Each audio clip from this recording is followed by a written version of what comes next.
রমজান উপলক্ষে ভক্তদের নিরাপদ খাদ্য নিশ্চিতের লক্ষ্যে ভ্রাম্যমাণ নিরাপদ খাদ্য পরীক্ষাগার নিয়ে খাদ্য পরীক্ষা করছে নিরাপদ খাদ্য কর্তৃপক্ষ। বৃহস্পতিবার ৫ই মার্চ দুপুরে পিরোজপুর শহরের সিও অফিস চত্বর এলাকায় এই অভিযান পরিচালনা করা হয়। ইসলামিয়া জেনারেল হাসপাতাল, সরকারি হাসপাতালের উত্তর পার্শ্বে মঠবাড়িয়া, পিরোজপুর।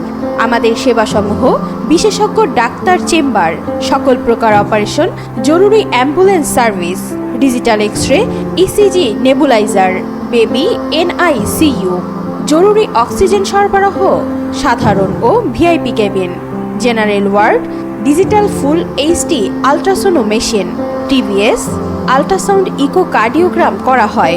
উন্নত মেশিন দ্বারা সকল প্রকার প্যাথোলজিক্যাল পরীক্ষা নিরীক্ষা। আরও তথ্য জানতে স্ক্রিনে দেওয়া নাম্বারে যোগাযোগ করুন।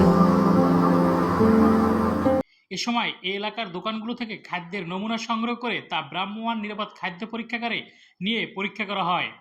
অভিযান পরিচালনা করেন সহকারী কমিশনার মোহাম্মদ জাকির হোসেন।